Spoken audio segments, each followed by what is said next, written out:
Hello, welcome back to the channel. This is the last video we're going to be doing from here in Tbilisi, Georgia. In fact, the last one from Georgia altogether. My guests left this morning, and in this video I want to talk about capturing images, architecture images, in places, in urban environments that you're unfamiliar with, which is something, of course, that I have to do on a regular basis, but Tbilisi in Georgia I'm pretty comfortable with.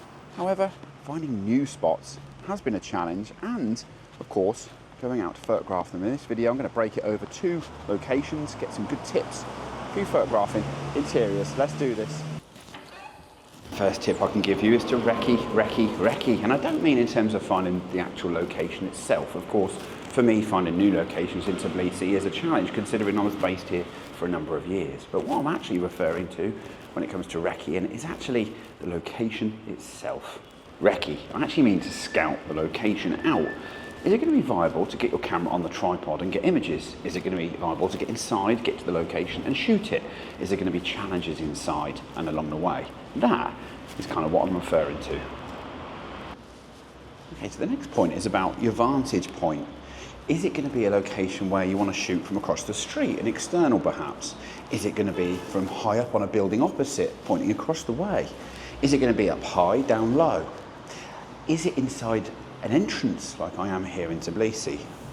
That could be the first point. But the second point could be your vantage point. Is it going to be high or low on the tripod? Where are you going to position your actual tripod? And of course, is it good to do so? Is it a potentially decent position or not? Now you can see here I'm photographing this old entrance. It's a place that I spotted fairly recently. I need to position my tripod on these stairs here, but I need to be very mindful of the fact that people come and go from this location. It's full of offices.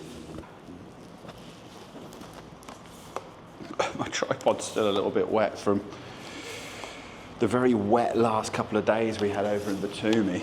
So the tour finished yesterday, but 3 days prior to that, actually, we were all pretty soaked.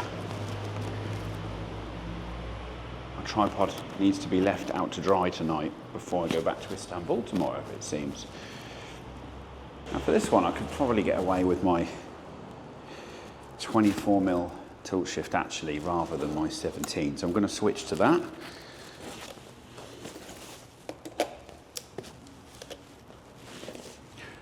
Like so. Now the next point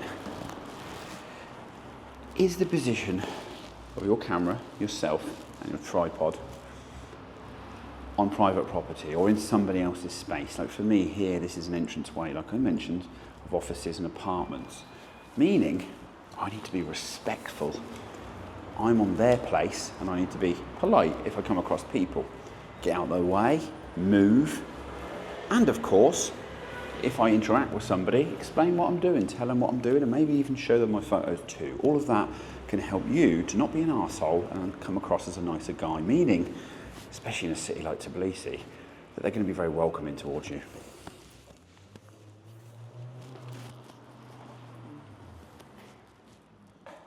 So the next tip I'm going to give you might not be actually something that you can control that often, but it's worth asking or seeking forgiveness, let's call it, and that is lighting. We've been in loads of locations this week where actually the lighting has been problematic, and we've spoke to somebody and of course asked them to turn it off, or can we just take some images with it turned down. And in here there's actually a switch that I can turn off to deactivate the sensors, which of course would be very problematic. So that's the next one. Is lighting going to be a challenge for you?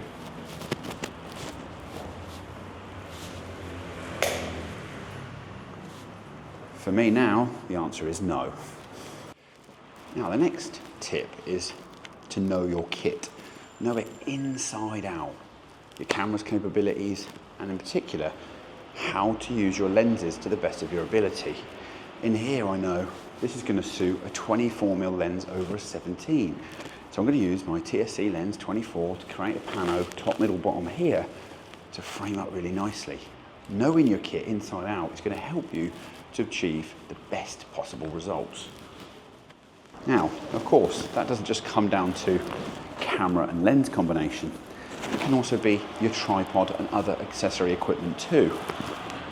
I know here, a geared head, for example, is going to help me also line up a really nice composition.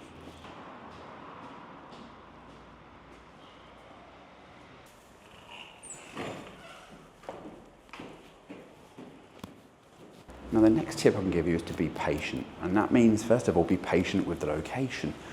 You might have seen here that actually there's someone unloading his van and putting furniture in the midground of my image. He was moving it in and taking it to his apartment. He parked up, brought in the last piece of furniture, and that was a bit time consuming. I was just conscious of the fact that he was bringing it up the stairs. I helped him with the last piece of furniture actually, and then once I was ready to go, a dog started barking at me and then a man came up the stairs. That can happen, especially when you're in places that are rural or busy, like Tbilisi. Being patient with that is the first key to success. Next up, your camera, your settings. Don't get frustrated. Think about your result, think about your end result, what it's going to be, and how best to achieve that, what settings it's going to be. Knowing your camera equipment, like I said, is all going to help you to get good results. And the next thing is to be patient with your equipment. So in other words, it might not be your camera, your settings and your lens, it might actually be your tripod. Now, the two key things in architecture to get great results is not usually actually your settings or your gear, it's actually two things. It's normally positioning of your tripod and where you're going to be to get the great shot. And the next one is the challenge of the location itself. We've just discussed the challenge of the location, so the next one is my positioning. And that's going to come in the form of a tripod.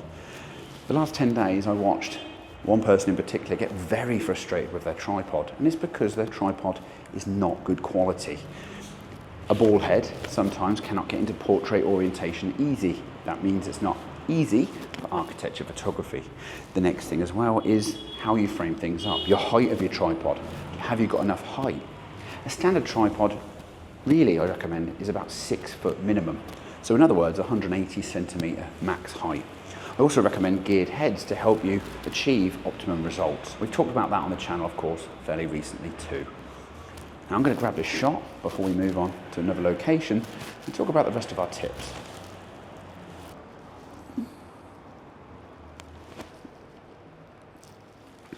I've closed the door here to give me a kind of nicer look. It kind of softens the light. It just takes away from any distracting elements outside.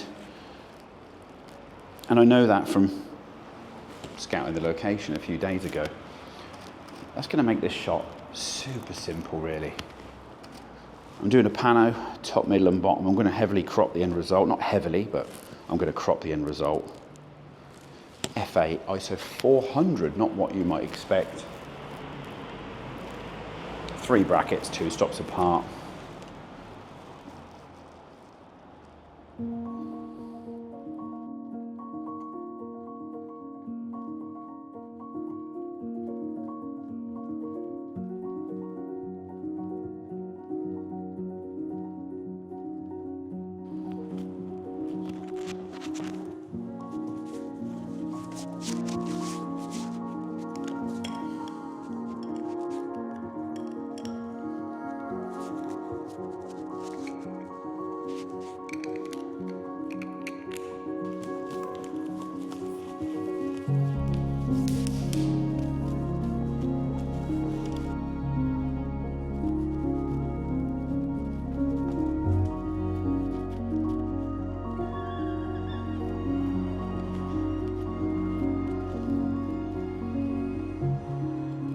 One of the side tips I can give you about this, and that's nothing to do with photography, is the transportation.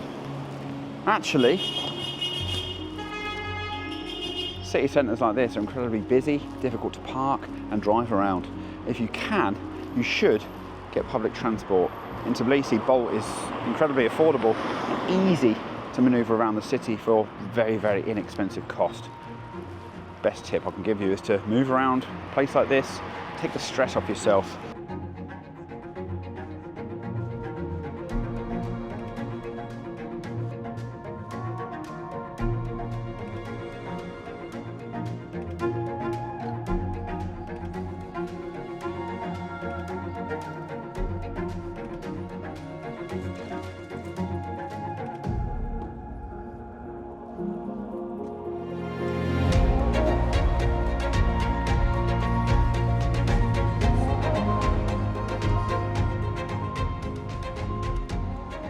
Now, of course, when it comes to busier public locations, things get a little bit more tricky. I've come to the main cathedral, the new one, built only 20 years ago. It's famous for wedding shoots, bridal shoots, model location shoots, and of course at this time of day, the sun's getting low, people are just up here taking Instagram shots and selfies. But of course, with a little bit of patience, all the things we've spoken about so far, settings, gear, knowledge, all of this, we're still going to try and achieve some decent results. Thinking outside of the box, of course, will give you a better chance of nicer architecture photos. That's exactly what I'm looking to do here.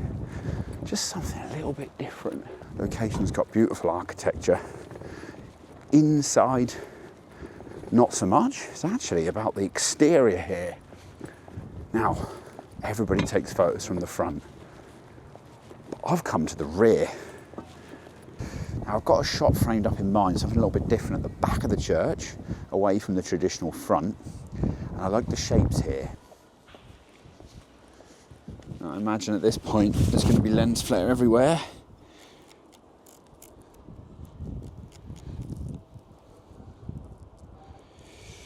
I actually made a slight error of judgment here. I don't actually need 17mm.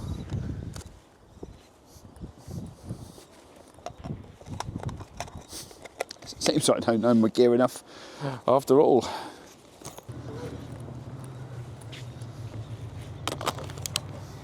So in that case, 24mm it is once again.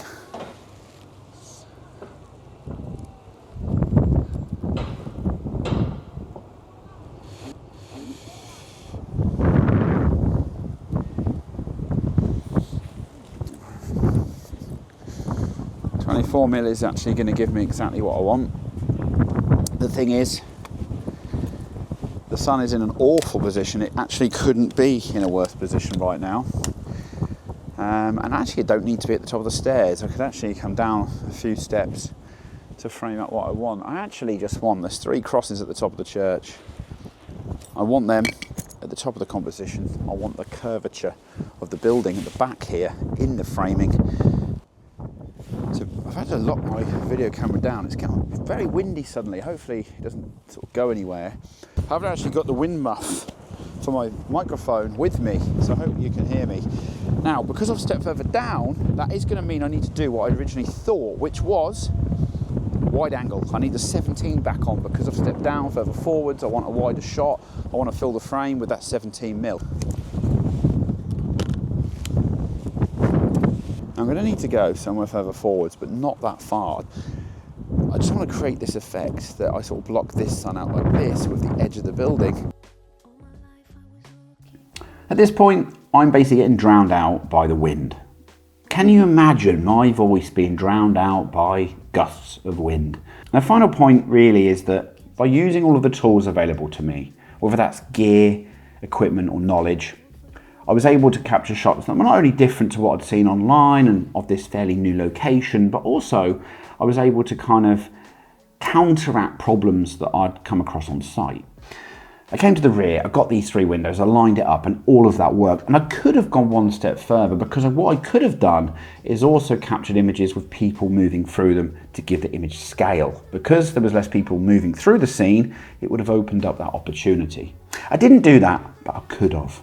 And that's pretty much it for this week. And that's pretty much it for the entire Georgia series. To be honest with you, it's been a pleasure to be back in Georgia showcasing what it is I've been doing in the autumn of this year to you guys over on YouTube. And it's been a great pleasure this year to be able to bring you so much content. In fact, it's been my most consistent year to date on the channel, and whether that's working or not, it's yet to be seen. But in terms of building a kind of foundation, that's kind of what I've been looking to do. And I really like the support I've been getting. It's very nice to have a kind of niche community and something that is a very niche topic, walking through the urban environments and photographing together. And I hope you've enjoyed it.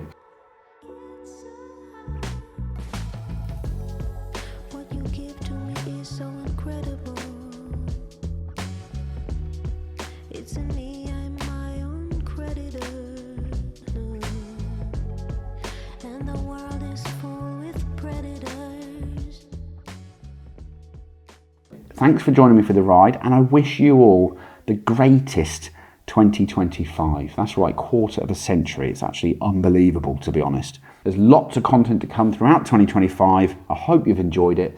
Until next time, I'll see you all very, very soon. Take care, guys.